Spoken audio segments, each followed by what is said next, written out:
Gym मेरा zone है, अब फिट रहना भी है और फिट दिखना भी है, क्योंकि फिटनेस से ही आती है जीवन में खुशहाली। Hello, welcome, good morning Jaipur. मैं हूं आपके साथ शिखा शर्मा और आ गई हूं आपको लेकर सी स्कीम स्थित फिटअप फिटनेस जिम में। हम आपसे रोज मुलाकात करते हैं और आपको फिटनेस टिप्स देते हैं, लेकिन उससे पहले ज़रूरी है कि आप लाइफ में अपडेटेड रहें। अगर समय नहीं निकाल पा रहे हों ज़रूरी कामकाज के बीच कि आज अब की खबरें क्या रहेंगी, किस तरह का दिन रहेगा, तो हम आपको लेकर आ गए इस खास प्रोग्राम में जिसका नाम है सेहत और खबर साथ साथ में। शुरुआत करते हैं आज के दिन की। सबसे पहले आज की खबर, संघ प्रमुख मोहन भागवत आज जैसलमेर पहुंचेंगे। चादर महोत्सव में शामिल होने के लिए आरएसएस प्रमुख आ रहे हैं और उनका जैसलमेर जाना कई मायनों में खास है। क्यों खास है और किस तरह से उनका पूरा दौरा रहेगा, चलिए आगे आपको बताते हैं। सुबह 10:30 बजे जैसलमेर किले के दशहरा चौक पहुंचेंगे, फिर ई रिक्शा से पार्श्वनाथ जैन मंदिर के दर्शन के लिए प्रस्थान वो करेंगे, फिर श्री पार्श्वनाथ भगवान के दर्शन करेंगे। आगे जीन भद्र सूरी ज्ञान भंडार का अवलोकन वो करेंगे और उसके बाद दादा गुरुदेव की पावन चादर और धरोहरों के दर्शन करेंगे। जैन ट्रस्ट की ओर से बहुमान उनका किया जाएगा। इसके बाद काफिले के साथ डेंडासर मेला ग्राउंड के लिए वो रवाना होंगे। डेंडासर मेला ग्राउंड में कहा जा रहा है कि एक म्यूजियम डोम है जिसका उद्घाटन करने के लिए वो आएंगे। देश विदेश से बड़ी संख्या में श्रद्धालु आ गए हैं इसका गवाह बनने के लिए और उत्साह चरम पर है। तैयारियां भी जिला प्रशासन ने पहले ही कर दी गई थी और जब मोहन भागवत आ रहे हैं तो तैयारियों को अंतिम रूप दे दिया गया है और पूरी तैयारियां इस आयोजन के लिए कर ली गई है। मोहन भागवत के दौरे को लेकर के सुरक्षा के पुख्ता प्रबंध है, अलर्ट है और प्रशासनिक तैयारियां भी बेहतर कर ली गई हैं। चलिए आगे बढ़ते हैं और अगली खबर का रुख करते हैं। तो जोधपुर डिस्कॉम की फाइनेंशियल रीस्ट्रक्चरिंग को लेकर के बैठक, मुख्य सचिव वी श्रीनिवास की अध्यक्षता में आज हाई लेवल बैठक होगी और सचिवालय की चिंतन सभागार में दोपहर 12:30 बजे का समय बताया जा रहा है जब ये पूरा प्रस्तावित कार्यक्रम है और प्रस्तावित बैठक है। तो एसीएस एनर्जी अजिताभ शर्मा समेत विभाग के आला अधिकारी इस हाई लेवल बैठक में मौजूद रहेंगे और इस दौरान जोधपुर डिस्कॉम की वित्तीय स्थिति को लेकर के विस्तार से चर्चा होगी।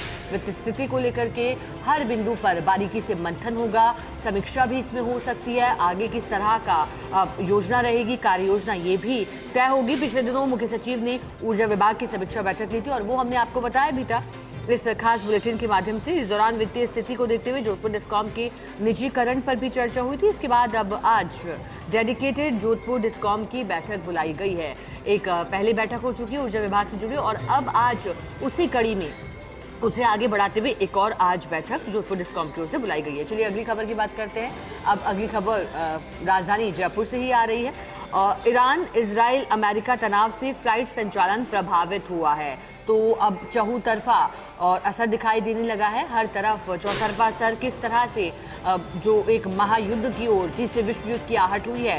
ईरान इजराइल अमेरिका तनाव से फ्लाइट संचालन प्रभावित किस तरह से हुआ है, देखिए जयपुर से जो खाड़ी देशों की फ्लाइट्स है 5 वो आज रद्द कर दी गई है। पहले भी हुई थी रद्द और आज भी एक बार फिर कह सकते हैं बड़ा झटका लगा है, खासतौर पर यात्रियों को जो इंतजार में थे या फिर जरूरी कामकाज के चलते उन्हें पहुंचना था। एतिहाद एयरवेज की अबू धाबी की फ्लाइट EY 329 रद्द रही। जयपुर से रात 3:15 बजे फ्लाइट अबू धाबी जाती है। एयर अरेबिया की फ्लाइट G9 436 शारजाह के लिए रद्द कर दी गई है और एयर अरेबिया की जो अल सुबह 4:10 की जो फ्लाइट है वो भी रद्द कर दी गई है। किस तरह से असर पड़ा है वो आपको बता रहे हैं। अब सलाम एयर की मस्कट की जो फ्लाइट है OV 796 वो भी रद्द कर दी गई है। जयपुर से सुबह 5:55 पर मस्कट जाती है फ्लाइट। एयर इंडिया एक्सप्रेस की सुबह 8:20 की जो फ्लाइट है दुबई की IX 195 वो भी रद्द है। स्पाइस जेट की जो सुबह 9:40 की दुबई की फ्लाइट है SG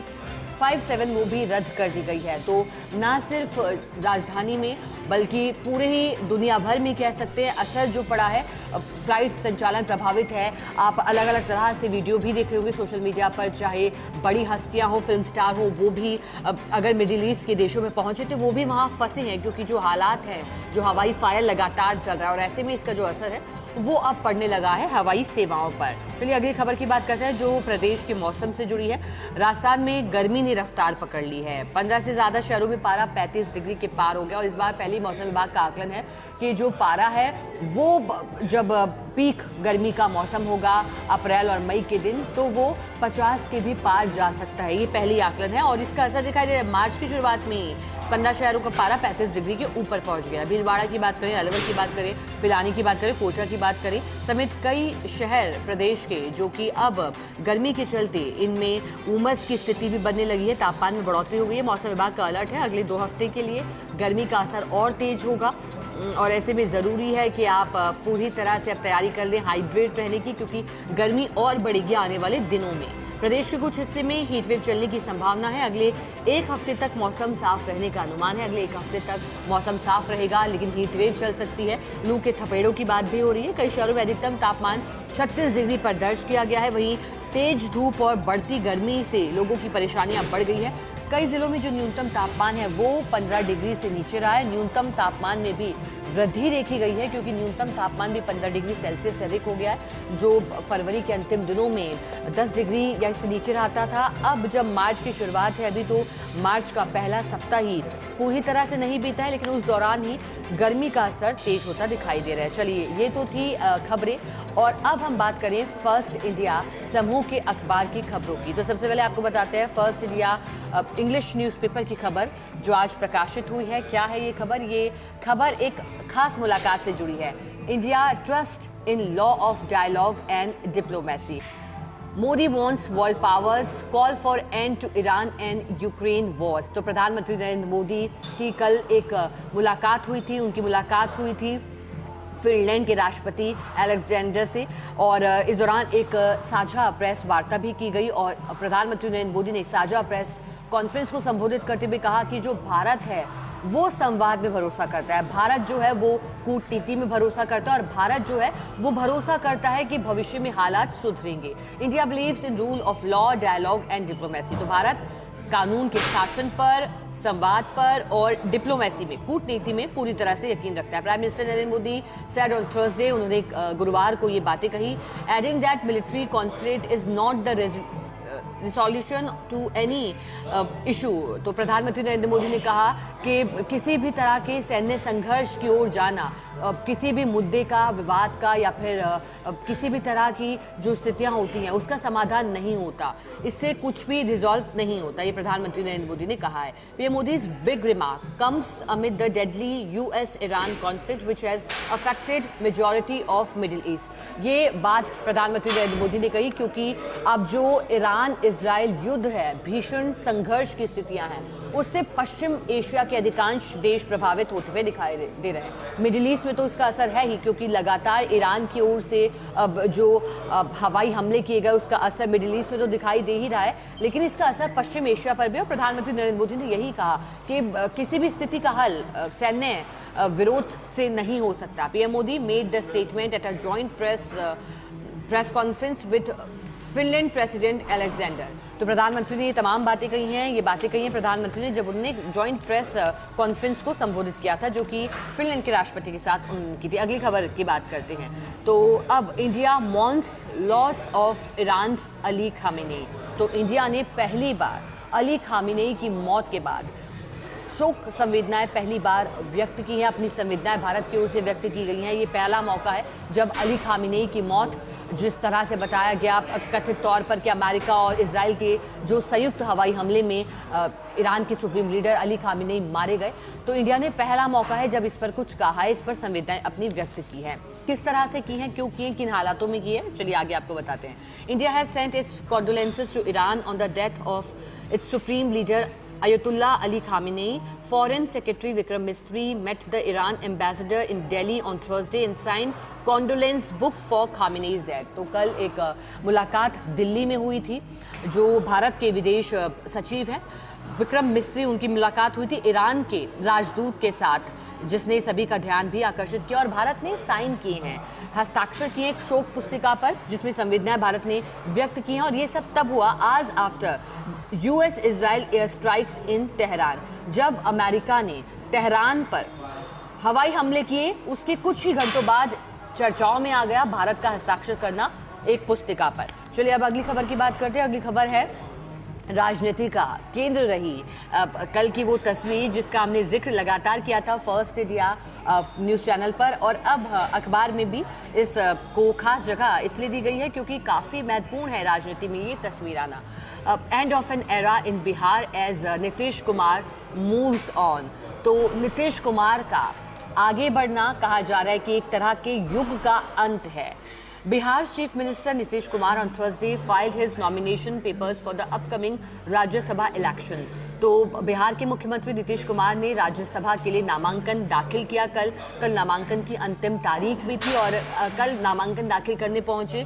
अब नामांकन दाखिल करना राज्यसभा के लिए इसलिए अधिक मायने रखता है क्योंकि बिहार के मुख्यमंत्री के तौर पर उन्होंने पिछले ही वर्ष शपथ ली थी और अब उनका राज्यसभा जाना क्या ये दर्शा रहा है कि अब एक नई शुरुआत होने जा रही है। चलिए इसी पर आगे बात करते हैं कि 2 decade reign in the state and possibly paving the way for a BJP leader to occupy the top post. अब ये माना जा रहा है कि नीतीश कुमार का राज्यसभा में नामांकन दाखिल कर दिल्ली चले जाना प्रदेश की राजनीति से क्या ये मार्ग प्रशस्त कर रहा है भारतीय जनता पार्टी के एक लीडर के लिए जो अब बिहार में दिखाई दे सकता है। कयास मात्र है, क्या होता है, क्या बीजेपी का चेहरा रहता है या और कोई, ये तो अब वक्त ही बताएगा, भविष्य बताएगा। चलिए बात करते हैं अगली खबर की।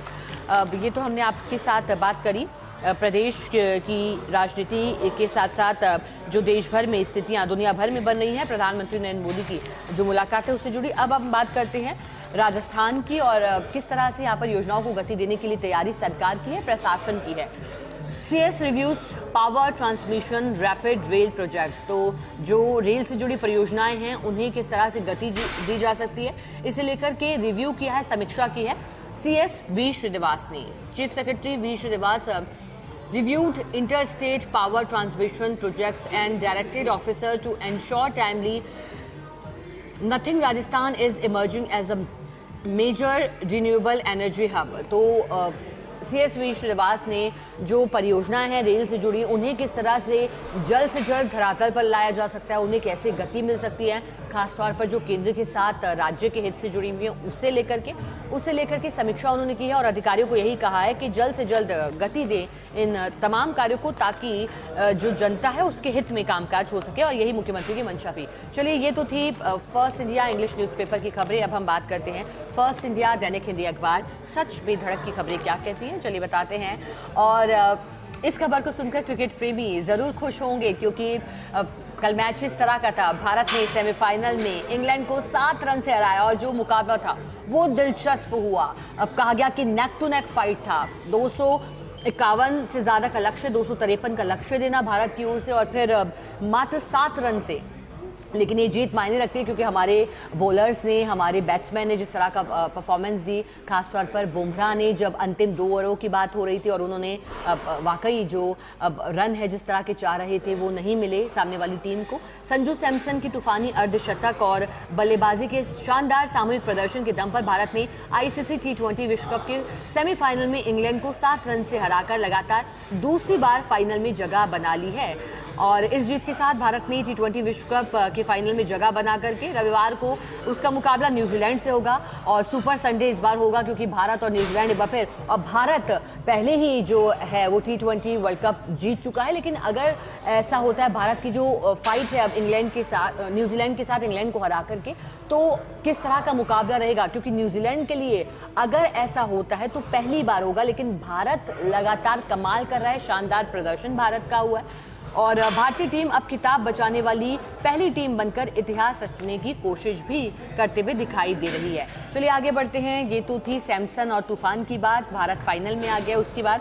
अब बात करते हैं अगली खबर की जो कि नियुक्तियों से जुड़ी है। केंद्र ने कई नई नियुक्तियां की हैं। ये 9 राज्यों और केंद्र शासित प्रदेशों में नए राज्यपाल LG। केंद्र सरकार ने गुरुवार को कई राज्यों और केंद्र शासित प्रदेशों में राज्यपाल और उप राज्यपाल LG के पदों पर बड़े पैमाने पर फेरबदल किया है, नई नियुक्तियां की हैं। इसके तहत हिमाचल प्रदेश के राज्यपाल शिव प्रताप शुक्ला को तेलंगाना का राज्यपाल बनाया गया, जबकि तेलंगाना के राज्यपाल जिष्णुदेव वर्मा को महाराष्ट्र का राज्यपाल नियुक्त कर दिया है। तो इधर से उधर भी किया गया है। नंदकिशोर यादव को नागालैंड का राज्यपाल और लेफ्टिनेंट जनरल सेवानिवृत्त हैं। हालांकि सैयद अता हसनैन को बिहार का राज्यपाल बनाया गया। तमिलनाडु के राज्यपाल RN रवि को पश्चिम बंगाल का राज्यपाल नियुक्त किया गया, जबकि केरल के राज्यपाल राजेंद्र विश्वनाथ आलरेकर को तमिलनाडु के राज्यपाल का कार्यभार संभालेंगे। इसके अलावा लद्दाख के उपराज्यपाल कविंदर गुप्ता को हिमाचल प्रदेश का राज्यपाल बनाया गया और दिल्ली के उपराज्यपाल विनय कुमार सक्सेना को लद्दाख का उपराज्यपाल नियुक्त कर दिया गया है।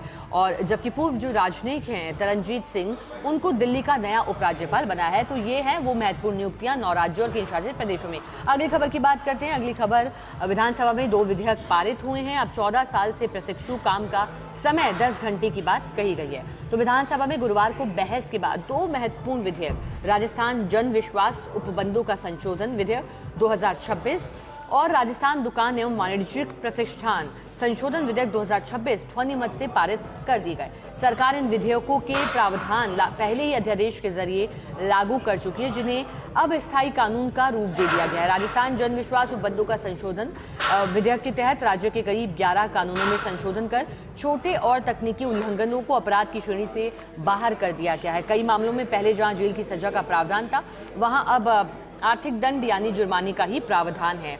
और सरकार का इस पर तर्क क्या है वो भी आप जान लीजिएगा। इसके पीछे की मंशा यही कह रही है कि अनावश्यक मुकदमों से नागरिकों और व्यापारियों को राहत देना ही इसका मकसद है। और इस मकसद के साथ अब आगे बढ़ते हुए चलिए अब बात करते हैं सच बेधड़क अखबार की अगली खबर क्या कह रही है। तो मुख्यमंत्री मृदुला शर्मा की नई पहल, आर्थिक ताकत बनेगी आधी आबादी, महिलाओं के सशक्तिकरण पर सरकार का फोकस है। और जब मुख्यमंत्री 4 जातियों की बात करते हैं तो इसमें जगह दी गई है अन्नदाताओं को, महिलाओं को, गरीबों को।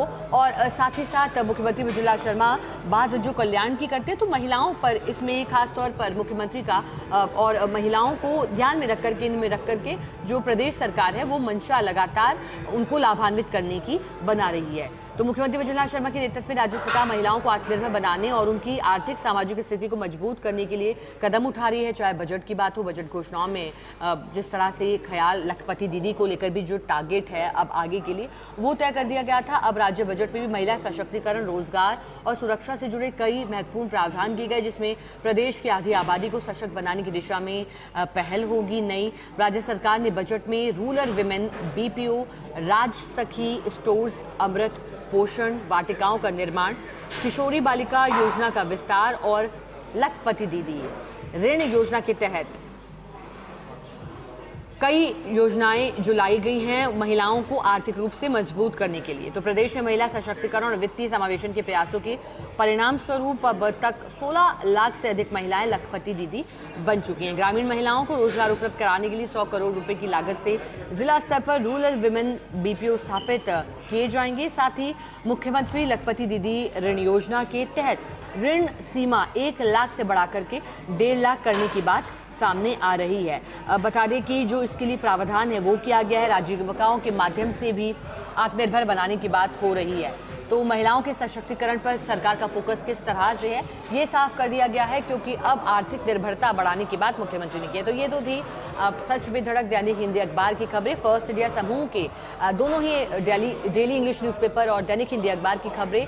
लेकिन अब हम रुकेंगे एक छोटे से ब्रेक के लिए, लेकिन ब्रेक के उस पार आपको बताएंगे कि फिट कैसे रहें, अपने दिनचर्या में कैसे बदलाव करें। लेकिन तो मेहनत से भागने वाला रिजल्ट से भी भागता है, लेकिन अगर आप जिम में पसीना बहा रहे हैं तो आपको डरने की, घबराने की, भागने की जरूरत नहीं है, क्योंकि अब परिणाम खुद आपका माइंड देगा, आपकी बॉडी देगी जब आप फिट रहेंगे, स्वस्थ रहेंगे। तो ब्रेक से पहले हमने बात की थी आज की तमाम खबरों की, आज का दिन कैसा रहेगा और किस तरह से आज प्रदेश की राजनीति में और भी मुख्यमंत्री की ओर से जो कोशिशें हो रही हैं। लेकिन अब हम सीधा बात करेंगे फिटनेस की, फिटनेस टिप्स की। तो हम आ गए हैं फिटअप फिटनेस जिम में और हम रोज बात करते हैं फिटनेस को लेकर के फिटनेस कोच से, लेकिन आज हम बात करेंगे तमाम आप और हम जैसे लोगों से जो फिट रहना चाहते हैं, लेकिन फिट कैसे रहें ये हमेशा उनके दिमाग में जो ख्याल है वो बना रहता है। हमारे साथ अभय तंवर है, वो मौजूद है। फिट रहने की अभय जी आपकी भी पूरी कोशिश रहती है, अब कैसे आप फिटनेस पर ध्यान देते हैं और क्या मायने रखती है फिटनेस आपके जीवन में? मेरे जीवन में क्या मुझे लगता है, फिटनेस तो सभी के जीवन में एक बहुत बड़ा रोल प्ले करता है। तो फिटनेस का मेरा तो ऐसा ये है कि मैं पहले जिम तो नहीं करता था, मैं एयरफोर्स स्कूल से पढ़ा हुआ हूँ, तो मैं उधर से क्या बास्केटबॉल खेला करता था।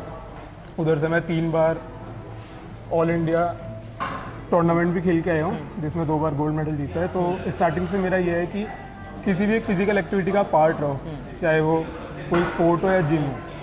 उसके बाद मेरे थोड़ी नी इंजरी हो गई थी, तो नी इंजरी के बाद से मैंने देखा कि अब फिट तो रहना है तो कुछ तो करना पड़ेगा, तो उसके बाद मैं जिम लाइन में आया थोड़ा। यानी कि आपकी जो जर्नी है जिम शुरू करने की, वो सिर्फ एक चैलेंज नहीं आपके लिए बन कर के आई, ना सिर्फ एक ख्याल तौर पर। तो कैसे जिम के लिए आप समय निकालते हैं, हफ्ते में कितनी बार वर्कआउट करते हैं, क्या आपका रूटीन रहता है, कैसे फिटनेस कोच इसमें आपकी मदद करते हैं? मैम अभी मैं एक RS एस्पिरेंट हूँ, तो दिन भर मेरा काफ़ी बिजी जाता है, लेकिन मैं सुबह चाहे शाम को 40 मिनट से 1 घंटा तो फिटनेस के लिए निकालता हूँ। अगर मैं जिम भी नहीं आ पाता, किसी दिन मेरे टेस्ट वगैरह हैं, तो मैं चाहे शाम को 10-15 मिनट रनिंग करके हूँ, लेकिन मैं कुछ ना कुछ तो एक्टिविटी करता ही हूँ। और ये आपको कैसे हेल्प करता है? क्योंकि आपने बहुत अच्छी बात कही, आप तैयारी कर रहे हैं, RS की बड़ा ख्वाब है और हम यही उम्मीद करते हैं कि जल्द ही वो सपना भी आपका पूरा हो, लेकिन ये आपको कैसे मोटिवेट रखता है? जो आप फिट रहने के लिए समय निकालते हैं, क्या ये आपको तैयारी में भी बेहतर कर देता है? जी मैम बिल्कुल। अब मैं जैसे अगर सुबह मैं 7-8 बजे तक सो रहा हूँ तो मेरे को ऐसा फील होता है कि मेरा पूरा दिन आलस में जाता है, लेकिन मैं सुबह उठ जाता हूँ सूरज उगने से पहले, तो मुझे थोड़ा एनर्जेटिक फील होता है, माइंड मेरा थोड़ा सा काम रहता है, तो यही है। क्योंकि आप तैयारी कर रहे हैं, स्टूडेंट हैं और आपके लिए मुश्किल भी रहती होगी, तो अपनी डाइट कैसे मैनेज करते हैं? क्योंकि कहते हैं जब हम रोज फिटनेस कोच से बात करते हैं तो उन्होंने भी साफ कर दिया कि अब बात सिर्फ प्रोटीन पाउडर की नहीं है, घर में भी हमारे काफ़ी ऐसे जो खाने पीने के सामान हैं वो रहते हैं जिनसे आप डाइट लेकर के फिट रह सकते हैं, तो वो आप कैसे मेनटेन करते हैं? देखिए मैं तो प्रॉपर वेजिटेरियन डाइट लेता हूँ और घर के खाने पे काफ़ी डिपेंड रहता हूँ। तो मेरा मेन जो प्रोटीन सोर्स है वो जैसे दही है, दूध है, सोया चंक्स आप ले सकते हैं, पनीर, टोफू, दाल चावल, प्रॉपर नॉर्मल दाल चावल भी अगर आप लेते हैं उसमें थोड़ा सा पनीर ऐड कर लेते हैं तो कंप्लीट प्रोटीन हो जाता है। ऐसा नहीं आपको कि सप्लीमेंट्स पे ये डिपेंड रहना है, आपको नॉनवेज फूड पे डिपेंड रहना है। वेजिटेरियन से भी काफ़ी प्रोटीन हो जाता है, मेरा तो ये मानना है। तो आप जब जिम जाते हैं या फिर जिम नहीं भी जा पाते तो फिट रहने के लिए कुछ और आप करते हैं? क्योंकि जो आप की तरह ही जो युवा हैं, लोग हैं जो तैयारी कर रहे हैं एग्जाम्स की, लेकिन उनके लिए जिम आना थोड़ा मुश्किल है, चाहे आर्थिक तौर पर हो किसी के लिए या फिर किसी भी दृष्टि से भी, वो कैसे रह सकते हैं फिर? क्योंकि आपकी जर्नी भी काफ़ी इंस्पायरिंग रही है। मैम नॉर्मल आप घर पे भी वर्कआउट कर सकते हैं, आप थोड़ा जंपिंग जैक्स कर लिए, प्लैंक कर लिया, पुशअप कर लिए, स्क्वाट्स कर लिए, बॉडी वेट वर्कआउट भी कर सकते हैं आप। मैम कुछ भी करिए, बस बिस्तर से उठिए, थोड़ा सा करिए चाहे, लेकिन करिए वो वाला। अच्छा, एक आखिरी बात है, फिटनेस को लेकर आपके मन में कोई सवाल हो? क्योंकि अगली बार जब हम फिटनेस कोच से मिलेंगे तो आपके सवाल उन तक पहुंचाएंगे। एक सवाल बता दीजिए, कुछ जानना चाहते हैं फिटनेस से रिलेटेड? कोई डाउट है फिटनेस से जुड़ा? अगर हम जब बात करेंगे कोच से तो आपका सवाल जरूर पहुंचाएंगे अभय जी वहाँ तक। मैम डाउट ये है कि सब मतलब ऐसे नॉनवेज डाइट को ही क्यों इतना वो देते हैं बढ़ा हुआ कि नॉनवेज खाना पड़ेगा, बॉइल्ड चिकन खाना पड़ेगा। ठीक है, तो ये थे हमारे साथ अभय जी, फिटनेस कोच नहीं है ये, आप हम जैसे और एक युवा हैं, तैयारी कर रहे हैं भर्ती परीक्षाओं को लेकर के, लेकिन इनका मानना है कि फिटनेस जो है इन्हें तैयार करती है परीक्षाओं के लिए भी, और फिटनेस से इनका माइंड भी काफ़ी खुश रहता है और बॉडी भी इनकी हेल्दी रहती है। बहुत शुक्रिया अभय तंवर जी हमारे साथ बात करने के लिए। और इनका एक सवाल है वो हमने नोट कर लिया, अब अगली बार जब हम खास बुलेटिन लेकर के आएंगे तब हम बात करेंगे और कोच से जानेंगे जो भी सवाल है, क्योंकि बात वाकई होती है डाइट को लेकर, तो वेजिटेरियन और नॉन वेज डाइट को लेकर काफ़ी वाकई में जो सवाल है और वो बरकरार रहते हैं। तो चलिए आज के लिए इस प्रोग्राम में बस इतना ही। हम उम्मीद करते हैं कि आपको ये पसंद आया होगा। अगली बार भी जब आपसे जुड़ेंगे तो एक फिटनेस टिप्स मंत्र लेकर आपके लिए आएंगे।